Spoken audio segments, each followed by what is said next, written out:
Добро утро на сите, уште еднаш. Миломе што можеме да се собереме тука ова утро, да едноставно бидеме отворени за Божиот збор. Да бидеме отворени за оно што Господ го има за нас. Не знам колку од вас ја видовте темата за денеска на која ќе зборувам. Неко темата на која ќе зборам се вика Имаго Деј, љубов. Зошто да имаш љубов за ближниот и за неговата благосостојба? Што значи да се биде заедница на правда и заедница на милост? Нешто на кое сите ние сме повикани да бидеме заедница на правдата и да бидеме заедница на милоста. Овој месец веќе тераме неколку недели со тоа што најавуваме за нашите хуманитарни проекти. И уште, како да кажам, не чувствувам дека сме ја достигнале кулминацијата, затоа верувам дека Господ не води да размислуваме на тој начин, затоа што повеќе да се биде заедница на правдата и заедница на милоста не е нешто кое е опционално за нас. Тоа не е опција за нас. Тоа е нешто во кое сите ние сме повикани да земеме активно учество. Денес ќе читаме еден интересен текст од посланието на Јаков, втората глава, првиот до 17 стих. Никој Јаков е многу практичен. Јаков не се впушта многу во полемика. Кај Јаков честопати 1 плюс 1 се 2. Нема 3, нема 5, нема 1,5, 1 плюс 1 се 2. И Јаков е многу остар за таа работа. Јаков не ни остава, ќе видите зашто станал збор, не ни остава многу простор да викаме, па добро, може и така, може и онака. Јаков, инаку Јаков е првиот пастор во првата црква во Јерусалим. Тој, според традицијата, е и братот на Господ Исус Христос. Првиот силен водач, кој може би до пред крај на Христовата мисија на земјата, воопшто не ни верувал во Исус, во неговиот повик, во неговата мисијанска служба. Но нешто се случило. За тој Христов брат, дел од неговата фамилија, да поверува дека неговиот брат на вистина воскреснал од мртвите. Што треба да направиш? Го знаеме ревалството помеѓу браќата и сестрите често пати. Тоа како се кошкаме, колку се надпреваруваме едни со други. Што требало да се случи за Јаков, Христовиот брат, да поверува дека Исус, неговиот брат, воскреснал? Што требало да се случи за тој Јаков да каже, јас веќе не сум важен, мојот брат Исус е Месијата, за него сум спремен и да умрам? Вау, што требало да се случи ако не е вистински воскресението? И тој Јаков го пише своето послание и ќе читаме втората глава од првиот до 17 стих. Слушајте внимателно. Браќа мои, држате ја непристрасно верата во Исус Христос, нашиот Господ на славата. А ако во вашето собрание влезе човек со златен прстен, со светли јалишта и влезе сиромав човек со проста облека. Инаку ќе се вратиме на тоа да видиме што значи проста облека. Па се загледате на облечениот во светли јалишта и му речете, ти седни овде убаво, а на сиромашниот му речете, ти стој таму. Или седни овде, кај подножјето мое. Зарем со тоа не покажувате пристрасност и не станувате ли судии со лоши помисли? Послушајте, возлюбени браќа мои, не ги избрали Бог сиромашните од овој свет да бидат богати во верата и наследници на царството, ветено од него на оние кои го љубат? А вие го посрамивте сиромавиот. Не се ли богатите тие што ве мачат и ве влечат по судови? Не го хулат ли тие вашето добро име со кое сте се нарекле? Ако пак го извршувате царскиот закон според писмото, возлюби го ближниот како самиот себе, добро правите. Но ако сте пристрасни, грев правите и законот ве осудува како престапници, зашто кој го пази целиот закон, а сгреши само во едно, виновен ќе биде за се. Зашто оној кој рекол не прави прелюба, рекол и не убивај. Па затоа, ако не вршиш прелюба, а убиеш, ти ќе станеш престапник на законот. Зборувајте и постапувајте како оние што ќе бидат судени според законот на слободата. Зашто судот ќе биде безмилосен спрема оној кој не покажува милост. Милоста надвива над судот. Каква е ползата, браќа мои, ако некој рече дека има вера, а дела нема? Може ли верата да го спаси? Ако некој брат или сестра се голи и немат што да јадат, па некој од вас им рече: одете си со мир, греете се и наситете се, а не им даде што им е потребно за телото, каква полза? И така, верата, ако нема дела, сама по себе е мртва. Амин. Јаков, како што кажав, не оди систематски да објасни што е Евангелието, како тоа изгледа, која е поврзаноста помеѓу символиката во Стариот Завет, во тоа што Исус го направи. Тоа го прави Павле. Павле влегува во тоа и не можеш да излезеш. Ако навлезеш во тоа, нема крај. Кога Павле почнува да го поврзува се до тоа, ја поврзува еврејската традиција, користи термини од грчката филозофија, па од секојдневието. Тоа е неверојатно што се Павле користи за да го објасни Евангелието. Јаков предпоставува дека најголем дел од нас го познават Евангелието, го знаеме, сме го слушнали Евангелието, и само кажува како тоа применето Евангелие изгледа. Ни покажува пластично, ни покажува некаква макета како изгледа тоа применето Евангелие. Како изгледа заедницата која живее според Евангелието, заедницата на правдата и заедницата на благодат или милост. Како треба да изгледа таа заедница? Прво нешто што почнува Јаков тука со првата работа која ни кажува е да не покажуваме пристрасност. Дискриминација од било каков тип во црквата не проаѓа. Од било каков тип. Не постои никаква дискриминација. Ако има дискриминација, тогаш Јаков сака да каже, тогаш ако било каква дискриминација имате, покажувате било каков корен на дискриминација во вашите односи во црквата. Вие сте еднакво на судии кои земаат мито. Тоа сме. Од било каква сфера покажуваме дискриминација. Доколку на било каков начин фаворизираме една група на луѓе над друга група на луѓе, сме како судии кои земаат мито. Ви кажав, Јаков не оди у полемики. Тој е многу директен. Тој не зборува за некаква нелегалност или видлива расипаност. Јаков кога зборува за некакви, како да кажам, дискриминација или за некаква пристрасност, тој не кажува за нешто кое црквата намерно тоа го прави. Најчесто работите за кои сме виновни се работи кои дошле кај нас, станале дел од нас ненајавено, неиспланирано. Имаме веднаш во првите денови од црквата имаме еден пример како во црквата се појавува проблем. Во дела 6 глава, една група на христијани, црквата во првите денови била поделена на тие евреи баш по крв, по не знам што, и на хеленските евреи, грчките евреи, така ги викаме ние. Тие кои се евреи по потекло, но живеат во диаспората, целата култура која имаат е грчка, зборуваат грчки, сите манири што ги имаат се грчки. Црквата е поделена на тие две групи. Сега грчките биле малку космополитански и биле малце по-модерни, а еврејската група била малце по-конзервативна, позатворена. И на почетокот црквата ги комбинира тие две групи. Арнама се појавува проблем.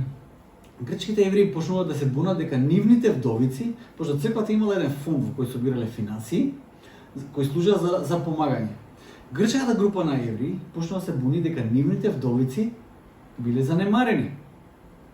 Сега поентата е дека еврејските евреи не седнале да размислуваат и да кројат планови како да им штетиме на грчките евреи. Не се случува тоа така. Тоа едноставно предрасудите доаѓаат така ненајавено. Доаѓаат, без да ги најавиш, без да бидеш внимателен за таа работа. Значи не седнале да планираат како да им наштедат, туку едноставно се појавуваат. Предрасудите често пати доаѓаат неприметно. А што направи апостолите? Знаете, кога се појавуваат проблеми во црквата, потребна е многу љубов, многу грижа и многу креативност да се реши проблемот. Во првиот век се појавува тој проблем и тоа што прави црквата во тој момент е нешто неверојатно. Сите апостоли до еден кои Исус ги избра се евреи, чисти евреи. Но кога се појавува првиот момент со грчките вдовици, и ако ги читате тие 7 луѓе кои црквата ги избра, сите 7 луѓе имаат грчки имиња. Како црквата го решава проблемот? Црквата го решава проблемот на тој начин што оснажува една подчинета група во црквата. Една заборавена група во црквата ти даваат сила, и даваат власт за да се реши проблемот. Во место и во контекстот во кој евреите се мнозинство и главна група, се поставуваат имиња кои се од послабата група за надгледници. Треба да бидеме заедница на правда и заедница на милост. Затоа, како што кажав, често пати потребна е голема креативност и мудрост во Бог. Но уште поважно во целиот аспект е дека треба да бидеме заедница на милост. Што значи милост? Апостол Јаков, кога пишува тука, братот на Исус Христос, кога пишува за милост, кажува дека, кажува ни остри зборови, милост ќе се покаже на оние кои покажале милост. Вау! Милост ќе им се покаже на тие кои покажале милост. Што значи милост? Милост има две дефиниции, има едно генерално значење на милоста, има специфично значење на милоста. Некој генерално значење на милоста е да се покаже, како да ви кажам, финост, фино да се однесуваме кон луѓето, да се покаже милост, да се прости, милост да се биде, како да кажам, добар према некој, седо тоа е генерално значење на милоста. Но милоста во специфично значење значи да се покаже или да се помогне во потребата на некој во кој тој се наоѓа. Тоа е на специфично значење на милоста. Кога Јаков го употребува тој збор на милост, тој ги употребува, ги соединува и двете значења на тој збор. Тоа значи, имаме физичка потреба, материјална потреба и ни треба помош.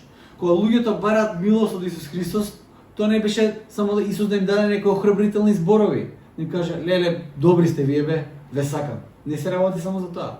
Кога тие бара милост од Христос, кога слепиот Вартоломеј бараше милост, смилувај се на мене, сине Давидов, кога викаше со цел глас, кога викаше, сине Давидов, смилувај се на мене.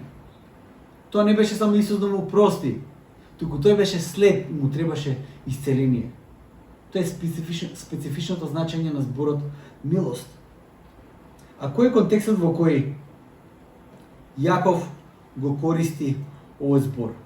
13 стих вели вака: зашто судот ќе биде безмилосен спрема оној кој не покажува милост. Да се најжиш. Милоста надвива над судот. Јаков има храброст да каже: правда без милост ќе ги стигне сите оние кои нема да искажат милост. Јаков, како што кажав, милост е употребува во едно генерално значење и во едно специфично значење. Во примена, знаете како тоа звучи? Во примена за нас денеска звучи вака: Бог ќе ја суди нашата заедница тука, ако само зборуваме за љубов. Бог ќе ја суди заедницата, ако само збориме за љубов. И ако не се фатиме за работа и во помагање на оние кои се во потреба. Верата без дела е мртва. Мораме да бидеме заедница која ќе реагира на правдата и милоста кои се толку потребни за сите околу нас. Јаков не остава само на тоа. Јаков не кажува, не го употребува својот авторитет да каже: јас сум братот на Господ Исус Христос. Јас ви кажав, И затоа морате тоа да го правите. Јас сум апостол, јас сум пастор. Затоа што јас така кажав, така мора да правите. Јаков дава еден важен светоглед, една важна основа, теолошка основа, зошто ние сме повикани да го правиме тоа како да бидеме заедница на правда и на милост. Сега ќе одговориме на две прашања. Зошто тоа треба да го правиме и како тоа да го правиме? Зошто треба да бидеме на таква заедница на правда и милост? Прва работа со која повторно Јаков почнува кажува во овој стих дека Христос е Господар на славата. Славата за Бог е многу важна работа. Господ својата слава не ја дава на никого. На никого. Господ е љубоморен Бог. Тој не може да поднесе да се слави друго божество во негово присуство. Може да кажеме, Боже, јас тебе најмногу те сакам и тоа, ама тебе најмногу те сакам. Не е доволно тоа за Бог. Бог својата слава не ја дели со апсолутно никого. Може би тоа ви звучи сега арогантно, во таа нека култура, во некоја општествена толеранција ќе си кажеш, да, тоа е птена апсолутно сега, тоа е претерано. Тогаш не збориме за Бог. Ако збориме за Бог, Бог својата слава не ја дава на никого. Христос е Господар на славата. И заради неговата слава, Јаков ќе каже, заради славата на Исус Христос, ние не смеме да покажуваме пристрасност. Заради неговата слава. Значи, ако покажуваме пристрасност, по знак прашалник ја ставаме Христовата слава. Јаков Христовата слава ја поврзува со многу нешта. Тој вели, ако ја разбирате славата Божја, вие во ниеден момент нема ни да се дрзнете да помислите да бидете пристрасни. Ако вашиот третман кон некоја група на луѓе е различна од третманот на некоја друга група на луѓе, ако некој човечко битие кој е бесценето во Божите очи го третираш некако како што не треба, не разбирате Христовата слава. Така сега да каже Јаков. Како Христовата слава тогаш е поврзана со заедницата на правда и со милост? Во Јаков 3:9, ќе скокнеме малце, во Јаков 3:9, Јаков зборува за една друга тема. Јаков зборува за јазикот кој го употребуваме. Тој вели вака, со јазикот го благословуваме Бога и Отецот, со него ги колнеме луѓето, создадени според подобие Божјо.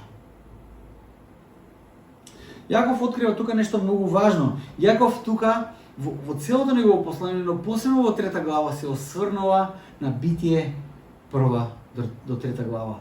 На самото создавање, на Божиот дизајн, како Господ го има замислено светот. Јаков сака да каже, Божјата слава се отсликува во Божиот дизајн, а врвот на неговата слава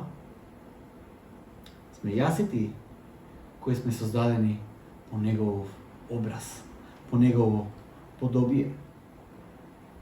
И честопати Јаков знае таа заповед за не убивај, да ја поврзе и со јазикот кој го користиме, но и овде, кога сме пристрасни.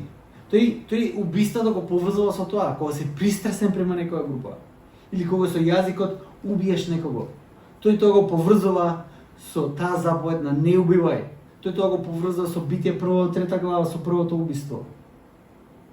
Тој вели и наштетуваме на Божјата слава, доколку сме пристрасни, доколку со јазикот убиеме некој. Зошто? Затоа што Јаков тука не воведува еден многу важен концепт која има променето историјата на светот. А тој е концептот на имаго Деј. Божјата слика, Божјиот образ. Не се работи во тој случај за само да навистина да убиеш некого, туку не смееш ни да навредиш некого. Христос што кажува? Запишано е, или сте слушнале, не убивај. А јас ви кажувам, секој кој на брата, на својот брат, ќе каже малумен, будала, или што е да му каже? Што е друго да му каже, навредливо? Веќе го убил својот брат. Исус ја крева тој го крева тој стандард. И неговиот брат Јаков не се осврнува токму на тоа. Моментот кога ќе презреме некое Божјо битие, кој е создадено на некој лик, Моментот кој ќе покажеме пристрасност, ќе исклучиме некого. Во тој момент е братот или сестрата. Ги убиваме.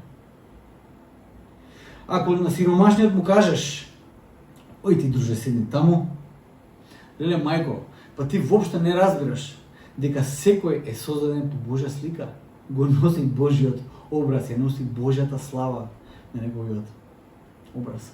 Колку е важно тоа. Идејата дека секој човечко битие има вредност, има своји права. Без разлика на позадина, без разлика на раса, без разлика дури и на вера. Тоа нас денес знаете како ни изгледа? Како common sense, тоа е свесност, тоа е здрав разум. Секој со здрав разум тоа го верува. И ќе си кажете, па добро, тоа е common sense, тоа е општо прифатено, тоа е здрав разум, така? И па да ви кажам, не од секогаш било тоа така. Тоа не е common sense. Тоа не е здрав разум. Може би ќе се изненадите, но во историјата светот не секогаш размислувал така. Всушност, во поголемиот дел од историјата, светот не размислува така. Тоа не е common sense. Не е здрав разум. Дека секој има права, дека секој има право да постои. Тоа е прилично нова идеја. Тоа не е common sense. Знаете, Аристотел, еден од најпаметните кои живеел во историјата на светот, многу попаметен од сите нас заедно, предпоставувам. Тој знаете што има кажано? Тој вели вака: кога ќе видиш некои групи на луѓе, едноставно е многу јасно дека тие се родени да бидат робови. Аристотел тоа го кажува. Тој вели, кога ќе видам некоја група на луѓе, леле, колку е жално да бидеш дел од таа група на луѓе. Колку е жално. Тие се родени да бидат робови. Едноставно не можеш ништо да им повериш. Не можеш ништо да им веруваш. Тие не вредат 5 пари. Аристотел тоа го кажа. Не е здрав разум. Не е општо прифатено. Не е common sense тоа. Аристотел вели, каква катастрофа е да бидеш дел од тие луѓе. Вау! Историчарите и филозофите ќе кажат дека таа идеја за вредност, за внатрешната вредност на секоја личност, внатрешната безгранична вредност, произлегува од западната цивилизација, поточно произлегува од христијанските мислители од времето на средниот век, размислувајќи на темата и за импликациите кои ги носи идејата дека сите сме создадени на Божји лик. Кога ти размислуваш дека сите сме создадени на Божји лик, ти размислуваш што тоа значи? Што тоа значи за секое човечко битие? Дека секој е создаден на Божји лик. Доаѓа до идејата за универзалните човекови права, за универзалните човекови вредности. Тогаш доаѓа тоа како common sense, ние денес што го сметаме како општо прифатено. Тие доаѓаат до таа идеја. И тоа не спаѓа во common sense или здрав разум. Тоа е прилично нова идеја. Во идејата имаго деи тие разбираат дека нема градација. Од најбогатиот во царството, од императорот, до никаквиот роб кој не вреди 5 пари. Тие не гледаат градација. Тие гледаат универзална вредност во секој човечко битие. Тоа не било од секојаш така. Тоа е прилично нова идеја во светот.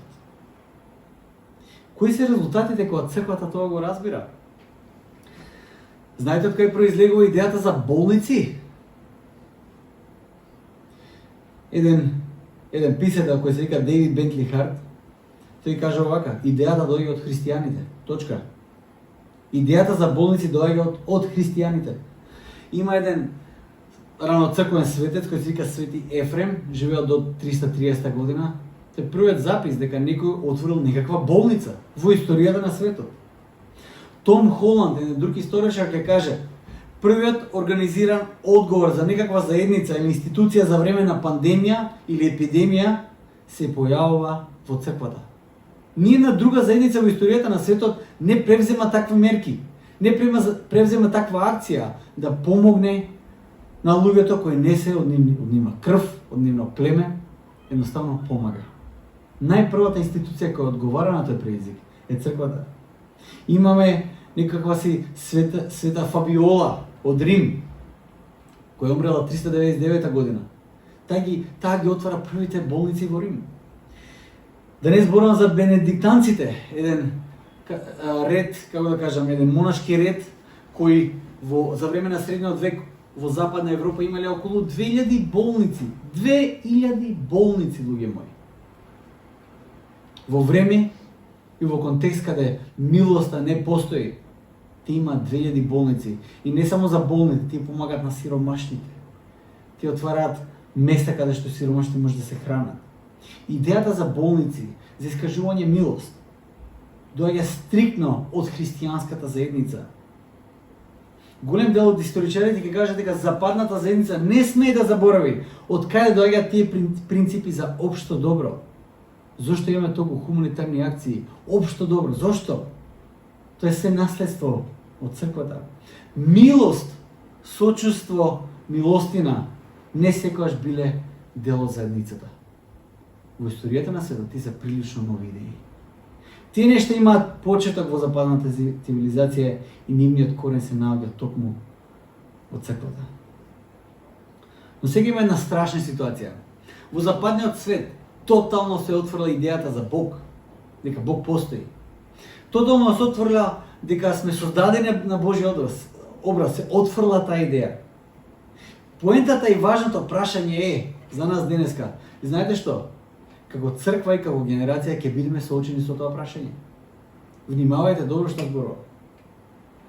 Како ќе се одржи идејата за човековите универзални права и вредности без предпоставката дека сме создадени на Божји образ?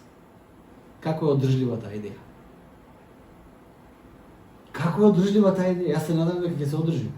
Пошто ако не се одржи, луѓе доаѓа тешко време. Ако нашата вредност е процената на нашата способност и на тоа што ние го наследуваме, од кој коре доаѓаме, нешто што денес почнува да се прави.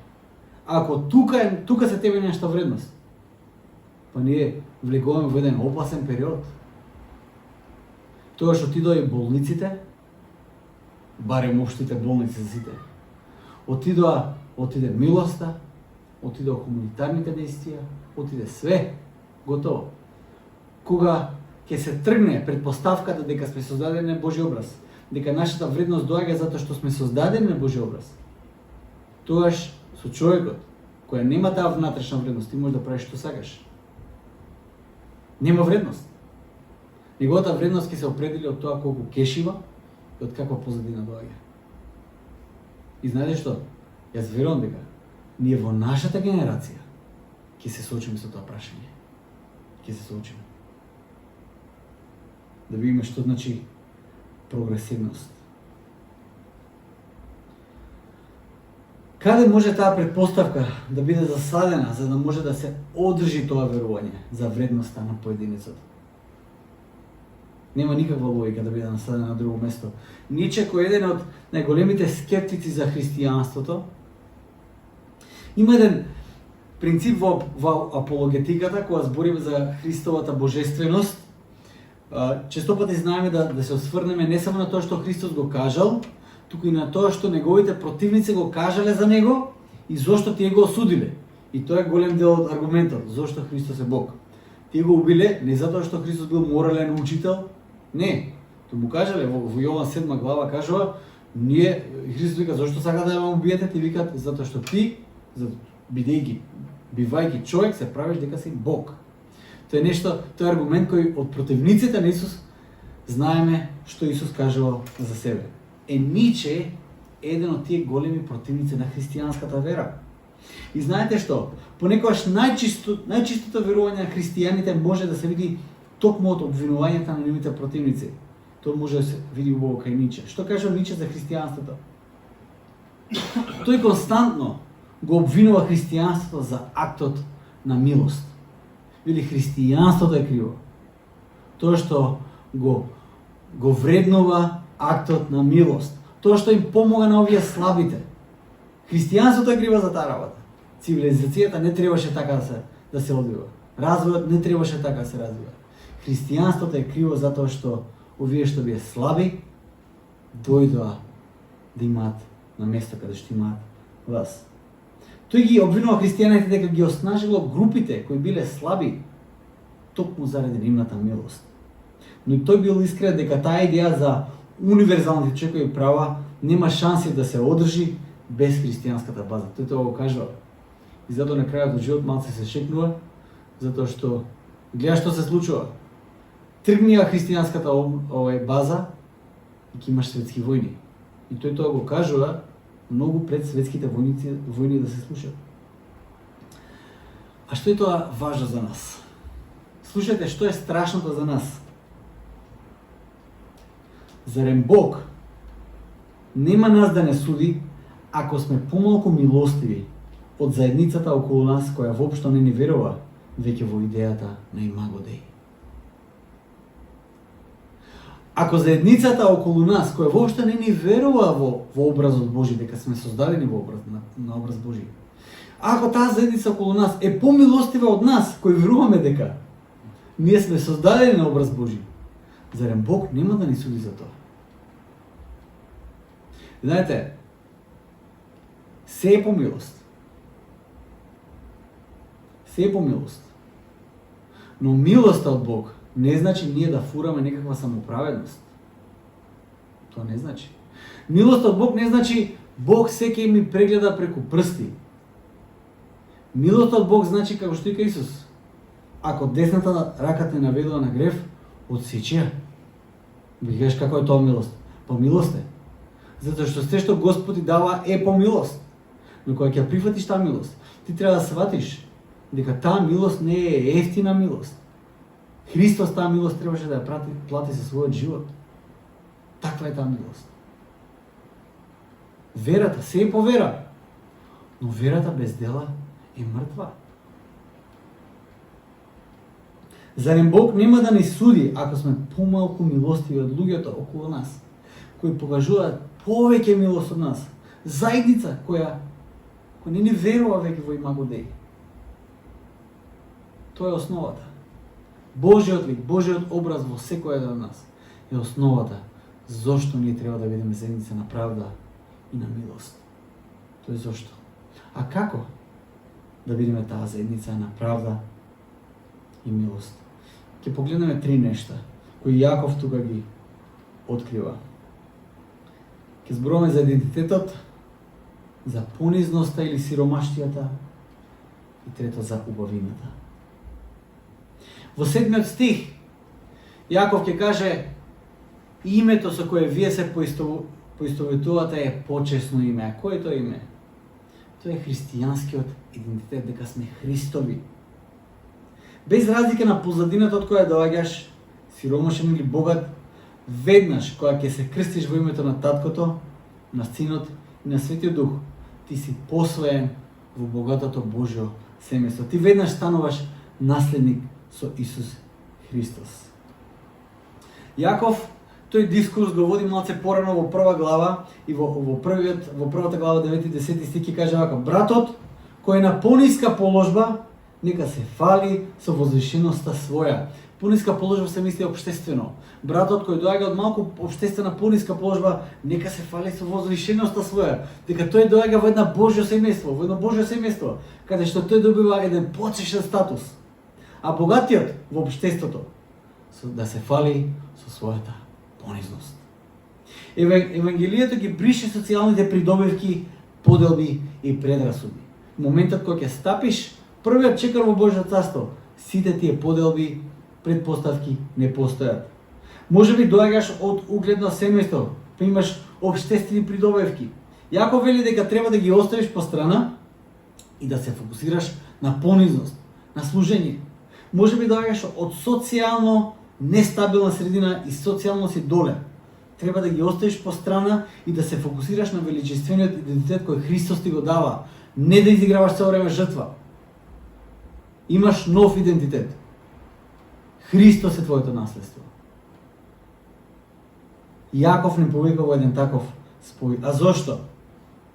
Ако доаѓаш од убава средина, голем дел од твојата вера се должи на твоето уверување дека нештата ти си ги заработил. Знаете, луѓе, тоа што викаме, гладниот не му верува на... богатиот не му верува на гладниот, како беше тоа? Ситиот не му верува на гладниот. Така беше некој. Кога си сит, дојдеш една положба во која сметаш дека ти се си заработил. И тоа верување оди и понатака. Тоа е, дојдеш до спасението, тоа свесно ти не го веруваш дека си го заработил, ама цврсто веруваш дека тоа ќе ги си пожнеш, тоа ги си пожнеш. Тоа е голема вистина. Но милоста Божја оставаш малце по страна, знаеш, во сенка ставаш. Интересно е дека кога дојгаш последователно ти ќе бараш, ако дојдеш од една такава позадина, ќе бараш група која тебе ќе ти одговара и во црквата. Твојот конзумеризам, твојата идеја за како животот работи си го носиш и во црквата. Си го носиш со себе тој конзумеризам и во црквата ќе си бараш тоа што тебе ти одговара и тоа што сметаш дека ќе ти помогне да се вивнеш во висините. Пристапаш прогресивно. Што е тоа што мене ќе ми помогне јас да растам и си ја бираш групата кај што ти најмногу можеш да растеш. Најмногу што ти одговара. Со еден таков пристап ти не носиш ништо идентитетски христијански. Ништо. Ќе бидеш напор, реално, ќе бидеш напор и тежина на црквата во незиниот напор да создае заедница, христијански идентитет, заедница на правда и на милост. Со еден таков пристап ти стануваш напор за телото Христово. Затоа што цел време ќе бираш тоа што тебе ти одговара, ќе се дружиш со група која тебе ти одговара, не гледаш да служиш, ќе гледаш да примиш за нешта, да добиеш тоа што тебе ти одговара. Барај го христијанскиот идентитет. Тоа е важен аспект. Втора работа, како е преку сиромаштија и понизност. Во 5 стих Јаков ги каже: послушајте, возлюбени браќа мои, не ги избрали Бог сиромашните од овој свет да бидат богати во верата и наследници на царството, ветено од него на оние кои го љубат. Тоа е едноставен факт. Треба да бидеме оние сиромашните по духот, за да бидеме оние кои го носат христијанскиот идентитет. Има една, во црквата најчесто се појавува една средна духовна класа. Како што има во општеството средна класа, има во црквата средна духовна класа. Тие сметаат потоа дека се надоврзуваат на тоа што ви го кажат, дека се имат заработено, вклучувајќи дури и спасението. Не бараат многу помош, не сметаат многу дека им треба заедница, не сметаат дека им треба многу молитва. Тие се постојано супер. Тие сметаат дека не треба многу да се претерува во нештата. Тие се средната духовна класа. Сиромашните луѓе од друга страна, сиромашните луѓе се оние кои го бараат Христос. Знаете, понекогаш луѓето се разочаруваат од Бог кога богатството ќе го снема. Или мислиме дека луѓето ќе се разочараат кога удобствата ќе ги снема. Биден искрен, патува во Африка, таму нема удобства, нема богатства, колку луѓето таму го сакаат Христос, тоа е нешто неверојатно. Не зависи тоа од богатството, не зависи тоа од удобствата, од ништо не зависи тоа.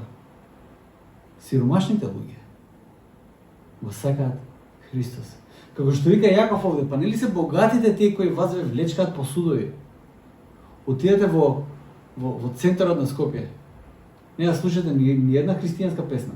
Джетсетот. Нема се раководи според Библијата, според некои вредности. Таму има други вредности. Ојте кај сиромашните, цело време очекуваат од Господ. Тоа што Господ ќе го даде. Господ како се тоа го кажуваат. Па дури да е тоа некакво и дури и суеверие. Ти некако срцето им е свртено кон Исус. Одејќи во Африка, те го бараат во Исус, жедни се за Исус. Јако вика, нели се сиромашните одбрани од Господ, они отфрлените од светот, да Господ ги избра за своји наследници на своето царство. Сиромашните луѓе од друга страна се оние кои целосно сметаат дека треба целосно да се предадеш. Го користат дури и страшниот јазик, дека само преку крвта Христова таа духовната средна класа го избегнува тој жаргон. Многу е опасен тој жаргон. Крвта Христова не очистува. Само преку неговата жртва на крстот, кој ќе го кажеш тоа, Духовната средна класа кажа, тоа никој не го збори тоа денешно време. Сиромашни тоа ќе го кажат. Може да се спаси човек само на тој начин. Средната класа на духовни луѓе, тие се повоздржани од таквиот жаргон, кој е само одбивен. Средната класа на духовни луѓе ретко бараат милост, бидејќи генерално сметаат дека тие не се толку лоши луѓе. За крај Јаков вели дека верата без дела е мртва. Јаков вели дека ако некој кој е валкан влезе во заедницата, дојдеме тој збор валкан со партали, тога што библискиот јазик го користи. Знаете што значи валкан? Валкан не се мисли само на физички, видливо. Туку да го осетиш добро и со носот, па дури и со ушите да го осетиш. Таква е таа валканост. Вели ако таков ви дојде во заедницата. Значи, човек, доколку влезе таков во заедницата и ти не покажеш милост и пристојност кон тој човек, ти не го разбираш Евангелието. Знаете ли зошто? Па ти си таков во Божите очи. Ти си валкан, смрдлив, никаков во Божите очи. Што мислите, како изгледа нашиот грев во Божите очи? Мислиме дека мириса убаво на Бог. Мислиме дека нашите грешни алишта кои ќе дојдеме кај Бог се со цвеќиња? Не. Ние сме никакви, смрдливи и одбивни на поглед пред Бог. Ние сме такви. Ти со твојот грев изгледаш токму таков во Божите очи. Ти си одбивен и очајно ти треба милост. Ако така не гледаш на себе си, тогаш си средна класа духовен човек и немаш појма каква милост ти е потребна од Бог сега и во овој момент. Но знаеме како Исус нас не спаси, нели? Како Исус нас не спаси? Тој стана сиромашен. Исаја вели дека тој беше толку унаказен, што на него немаше никаква убавина. И беше некој од кој сакаш да го свртиш својот поглед, не можеш ни да го гледаш. Таков беше Исус. Тој стана тоа за нас и за нашите престапи. Тој стана тоа за да можеме ние да ја добиеме неговата убавина. Тој стана сиромашниот, лепрозниот, гадниот, смрдливиот. Тој беше отфрлениот, за да можеш ти да бидеш оправданиот. Тој стана пробудениот, за ти да бидеш исцелениот. Тој стана одвратен, за ти да мирисаш како роза. Ако тоа не го разбереме, не сме го разбрале Евангелието. Тоа сме некаква средна класа на духовни луѓе, кои цело време во црквата ќе си бираме тоа што ни одговара. Конзумеризмот ќе си го внесеме во црквата и така ќе си го тераме нашиот живот. Ако тоа го знаеш, ти ќе бидеш благодарен и сиромашен по дух. Не затоа што мораш, туку затоа што ти сега сакаш таков да бидеш. Тоа е целата поента. И ќе знаеш која е Христовата убавина. Знаејќи го тоа, сето тоа, ќе сакаш и ќе се трудиш да бидеш заедница на правда и милост, бидејќи таквата заедница е убава пред Бог. И тоа е заедницата на Христовата слава. Тоа е Христовата слава. И во никој момент нема тоа да го ставиш под знак прашање. Тоа за тебе ќе биде нешто свето. Да биде заедница на правда и заедница на милост. Во светлото на празникот кој измина оваа недела, преображение Христово, многу важен момент е тоа. Сакам да земем еден пример од приказната, за кој да биде првиот чекор, доколку нашето срце не е на тоа место каде што треба да биде. Често пати кога читаме приказната, кога читаме приказните имаат голема моќ. Во приказната ние стануваме дел, самите себе си се ставаме, се поистоветуваме со некој лик или сакаме да имаме некаква улога. Зошто децата кога гледаат Avengers сака да бидат Hulk или Captain America или Spider-Man, сака да бидат, ти се поистоветуваат со приказната. Кога растеме мислиме дека тоа се исклучува од нашиот памет. Не е така.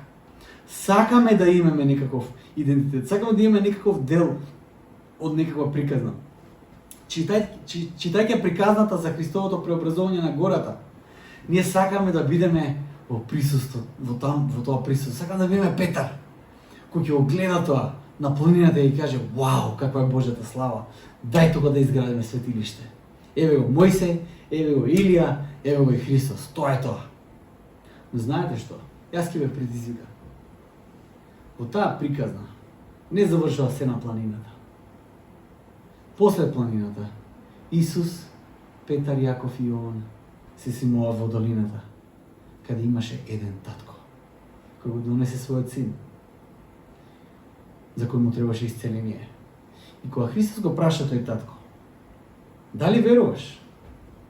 Знаете, по некоја логика, бидејќи таткото го носи синот да биде исцелен од Исус, тој веќе има некаква вера. Но во очите на Исус, во присуството на Исус, таткото виде нешто во неговото срце. И тој го молеше Исус за една работа: "Помогни му на моето неверие." Христе, помогни му на моето неверие. Понекогаш може би имаме сомнеши за тоа на кој начин Бог може да се прослави преку нашите добри дела. Посебно тогаш кога никој не забележува кога правиме добри дела, кога не се на тапет покажеме дека ние нешто сме направиле. Никој не ги пофалува. Сепак Бог не повикува да ги гледаме другите во лице и да го видиме неговиот образ во нив, неговата слава. Сите тие луѓе го носат Божиот образ.